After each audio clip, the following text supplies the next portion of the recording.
Who's going to win? Times 3 ang value ng bawat tamang sagot. Top 4 answers on the board. Here we go. Ano ang karaniwang basihan sa pagpili ng parents sa papasuking school? Di pa tapos mo, pero sige. Consider it to the Itsura. Itsura ng school. Okay. Bubuhin ko yung tanong. Ano ang karaniwang basihan sa pagpili ng parents sa papasukang school ng kanilang anak? Yes! Itsura. What are the qualities that the parents considered in order for him or her child to go inside the school? Very nice. Itsura. Nope. Salima. Pera, kakayahang magbayad doon sa eskwelahan. Ayan, the financial down payment. Or the tuition fee, yes. Salima. Pass or play? Gaano karami ng kakase? Okay, Gaano kalayo sa bahay? Schedule! Yun! Sa papasukang school ng kanilang anak. Distance, kung malapit o hindi. Nandyan ba ang distance? Yes, gaano kalayo? Correct. JB, two more. Anong karaniwang basihan sa pagpili ng parents sa papasukang school ng kanilang anak? Kung gaano karami yung klase. Teachers. Kung magaling yung mga teacher. Nandyan ba ang teachers natin? Okay. Shout out po sa mga teachers natin, mga nanonood po natin mga guro. Nasa school man kayo, nasa bahay. Hello po sa inyo. One last. Also, Yung reputation ng school? reputation. Reputation. Sabagay. Yes.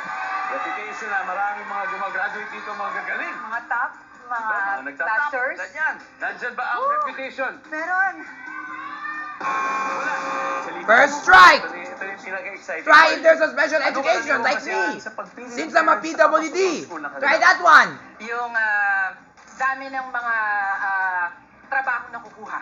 pagkatapos. Okay. Tapos, yeah. Oh. Dami ng mga napapasukang trabaho ng graduates. Tina, for the win. One last. Otherwise, masistil nila ito at kung alam nilang tamang sagot, sila mananalo sa araw na to. Anong karaniwang basihan sa pagpili ng parents sa papasukang school ng kanilang anak?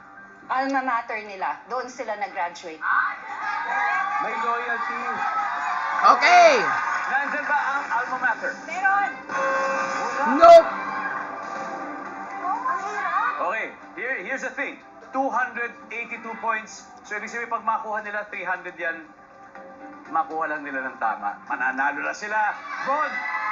Ito yung pinaka-aantay nyo. So na ako yan, Isang tamang sagot lang. Karaniwang basihan sa pagpili ng parents sa papasukang school ng kanilang anak. Yung gusto ng anak na school. Correct. Darlene. Yeah, it depends upon the number of students. If they're bullies or not. Facilities. Try that one. Rigo. Available scholarship. May available scholarship. Bam, may baka bang sasabihin, pag nakuha nyo ito, panalo kayo. Ano ang karaniwang basihan sa pagpili ng parents sa papasuking school ng kanilang anak? For the win, Bam, let's go. Ito, pinag-usapan namin, no? Huddle kami.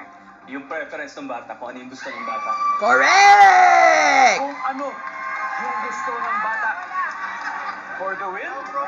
Let's see if it's there. Survey said. Ouch.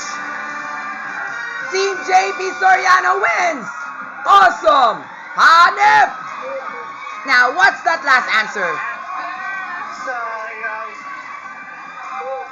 Facility siguro. Tignan nga natin, everybody, number 4, please. Oh, the courses. Like, what are the alma maters? Tutok 24. 523 points. At Liga ng Katotohanan. Nothing. Sorry. Thank you.